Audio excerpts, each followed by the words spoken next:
Hello friends, welcome to our channel ভালো লাগা। আমি আজ আবার আপনাদের সামনে একটা নতুন রেসিপি নিয়ে চলে এসেছি। আজকের রেসিপি হলো চিকেন টিক্কা মশলা। তো চলুন দেখা যাক কীভাবে চিকেন টিক্কা মশলা প্রিপেয়ার করা যায়। চিকেন টিক্কা মশলার জন্য আমি নিয়ে নিয়েছি 500 গ্রাম চিকেন উইথ বোন। আপনি চাইলে বোনলেসও নিতে পারেন। আমি প্রথমে চিকেনটার মধ্যে আমি আগে থেকে দইটা জাস্ট জল ঝরিয়ে নিয়েছি। আমি এর মধ্যে 2 চামচ মতো দই দিয়ে দিলাম।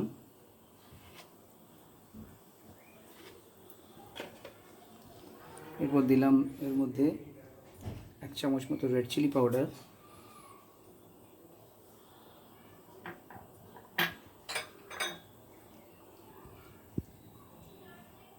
এক চামচ কাশ্মীরি রেড চিলি পাউডার,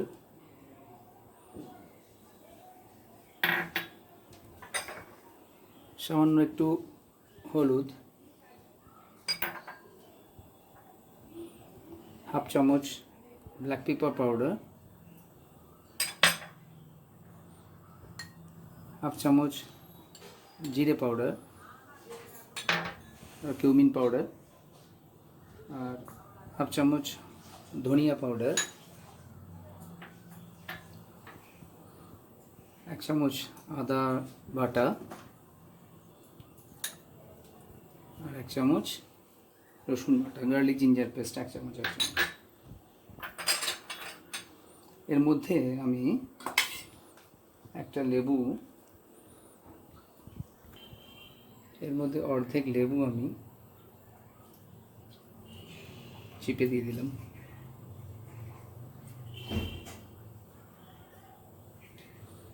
এবার আমি এটাকে ভালো করে আমি হাত দিয়েই করব। হাত দিয়ে মিক্স করলে মিক্সিংটা ভালো হবে। এর মধ্যে আমি দিয়ে দিচ্ছি 2 চামচ সাদা তেল, 2 চামচ সাদা তেল। আমি এবার ভালো করে এটাকে সমস্ত মশলা শুদ্ধ ভালো করে এটাকে মিশিয়ে নিচ্ছি। আমি বেশ ভালো করে মশলাগুলো সমস্ত ভালো করে মাখিয়ে নিলাম। থেকে মশলাগুলো ভালো করে মাখিয়ে নিলাম। ম্যারিনেশনটা করা হয়ে গেছে। এই অবস্থায় এটাকে আমি ঘন্টাখানেক এখন ম্যারিনেশন অবস্থায় রেখে দেবো। 1 ঘন্টা হয়ে গেছে, আমার ম্যারিনেশনটা রেডি। এবার এগুলো থেকে আমি টিক্কা প্রিপেয়ার করব। আমি অলরেডি এখানে ওভেনে একটা পাত্র বসিয়ে দিয়েছি, তেল দিয়ে দিয়েছি তাতে গরম হওয়ার জন্য।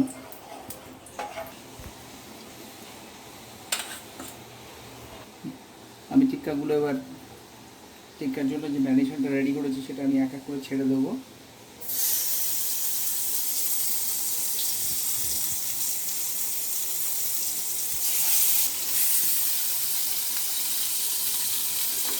আমি যতগুলো একবারে হয় সেখানে দিয়ে দিলাম।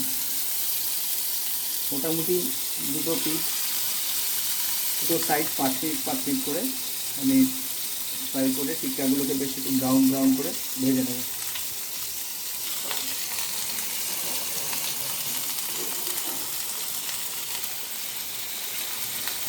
একটু উল্টে দেখে নেব টিক্কাগুলো। আমি এই কাজটা একটা টুইজার দিয়ে করার চেষ্টা করি। দুটো সাইড আমাকে একটু ব্রাউন করে নিতে হবে। আমি আপাতত একবার টার্ন করে দিচ্ছি।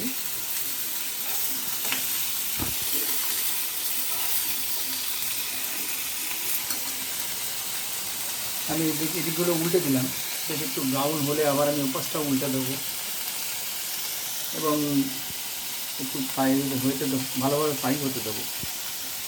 আরেকটা কথা, আমি তখন ম্যারিনেশনের সময় ইনিশিয়ালি গরম মশলাটা দিতে ভুলে গেছিলাম। তো একটু পরে আমি আবার গরম মশলা পাউডারটাও দিয়ে দিয়েছিলাম, 1/2 চামচ গরম মশলা পাউডার। একটা সাইড ব্রাউন হয়ে গেছে, আমি টার্ন করে দিয়েছি এগুলোকে।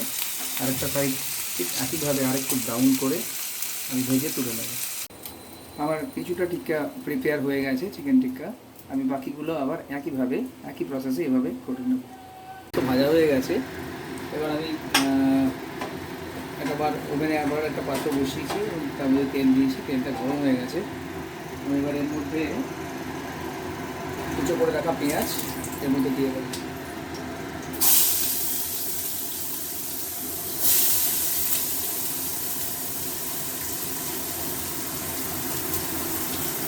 পেঁয়াজটা আমি খুব হালকা করে একটু ফ্রাই করে নেব।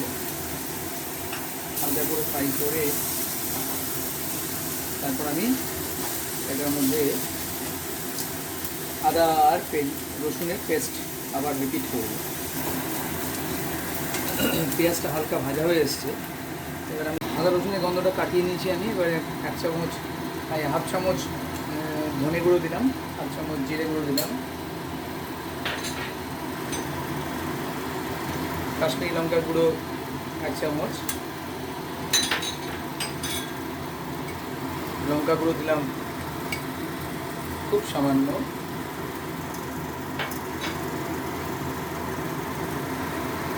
সামান্য একটুখানি হলুদ, আর আবার গোলমরিচের গুঁড়ো দিলাম হাফ চামচ মতো।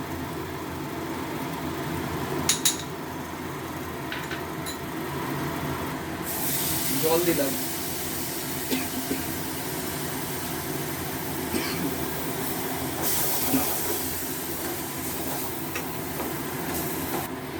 আমি কালারটা ভালো আসার জন্য আর একটু কাশ্মীরি লঙ্কা গুঁড়ো দিয়ে দিলাম। কাশ্মীরি লঙ্কা গুঁড়োতে তো কোনো প্রবলেম নেই, কালারটার জন্যই আমাদেরকে হেল্প করে। দিয়ে আমি তো ভালো করে মশলাটাকে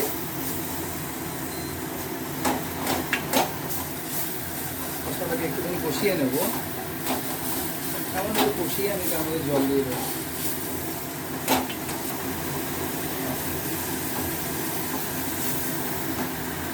একটুখানি অল্প সামান্য জল দিয়েছি গ্রেভির জন্য। এটা তো খুব ঘন গ্রেভি হয়, সুতরাং খুব বেশি জল আমরা দেবো না। আপনি প্রয়োজন মতো, এটা তো ঝোল খাওয়া যায় না, আপনি প্রয়োজন মতো আপনি গ্রেভি করতে পারেন। আমি সব রান্নাতেই একটুখানি অল্প করে চিনি দিয়ে থাকি, সামান্য একটু চিনি দিয়ে দিলাম। চিনিটা দেওয়াটা অপশনাল, আপনি দিলেও দিতে পারেন, নাও দিতে পারেন। আমার মনে হয় নুন আর চিনির ব্যালেন্সটা সবসময় জরুরি, সেই জন্য আমি সাধারণত সব রান্নাতে এটা দিয়ে থাকি। একটু গ্রেভিটা ফুটে উঠুক, তারপরে আমি এর মধ্যে টিক্কাগুলো দিয়ে দেবো। গ্রেভিটা ফুটে উঠেছে, আমি এবার আস্তে আস্তে এর মধ্যে টিক্কাগুলো দিয়ে দেবো।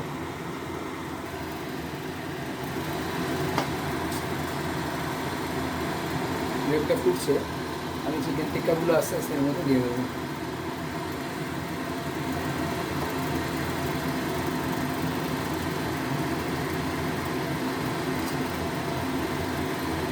চিকেন টিক্কাগুলো দিয়ে মিনিট 4-5 একটু জাস্ট নেড়ে চেড়ে একটু ফুটিয়ে আমি নামিয়ে নেব।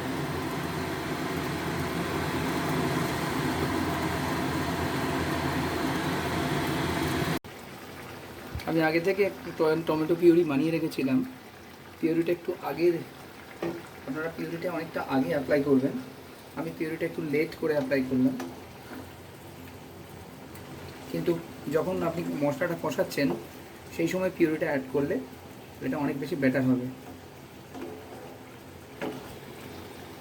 সমস্ত মশলাই আপনি কষানোর সময় আবার যেভাবে আমি ম্যারিনেশন করেছিলাম, ম্যারিনেশনে যা যা মশলা দিয়েছিলাম সেই সমস্ত মশলাগুলোই আবার আপনি যখন প্রিপারেশনটা তৈরি করছেন, গ্রেভিটা তৈরি করছেন, গ্রেভিতে সেই সমস্ত মশলাগুলো সমস্তই আবার রিপিট করবেন।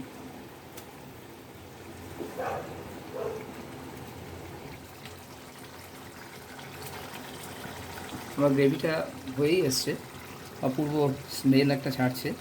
আমি এবার এর মধ্যে কসৌরি মেথি ওপর থেকে, না আগে আমি ক্রিমটা অ্যাপ্লাই করব, তারপর কসৌরি মেথি। ক্রিমটা আমার হোমমেড ক্রিম, এবং আমি এর ওপরে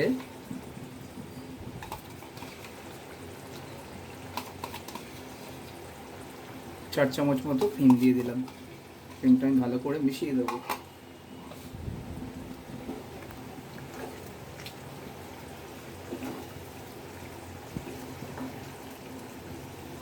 মধ্যে ভালো করে মিশিয়ে দিচ্ছি আমি, দিয়ে গ্রেভিটাকে আর একটু ফুটিয়ে দেবো। ফুটিয়ে নেওয়ার পর তারপর আমি এর মধ্যে কাসুরি মেথিটা উপর থেকে ছড়িয়ে একটু মিনিট খানেক আর হাফ মিনিট মতো রেখে তারপর আমি নামিয়ে দেবো।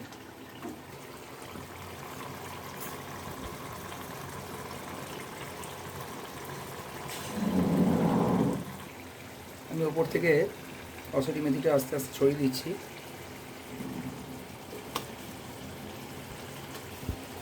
কাসুরি মেথিটা আমি দিয়ে দিয়েছি। সামান্য কিছুক্ষণ রেখে আমি ওপরে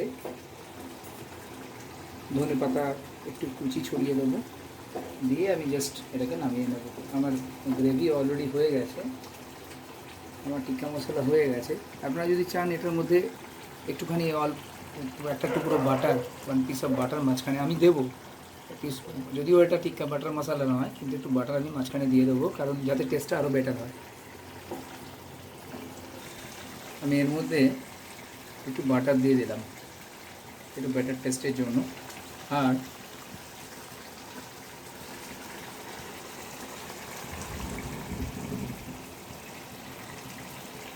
একটু ধনে পাতা কুচি ছড়িয়ে দিলাম।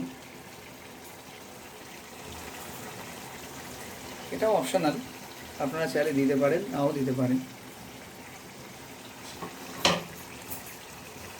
আমি এবার গ্রেভিটাকে একটা ভালো মিক্স দেবো।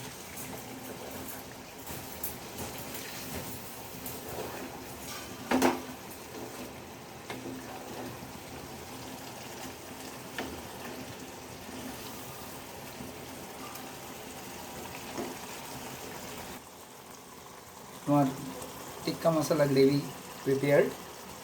আমি এবার এটাকে একটা প্লেটে ঢেলে নেব।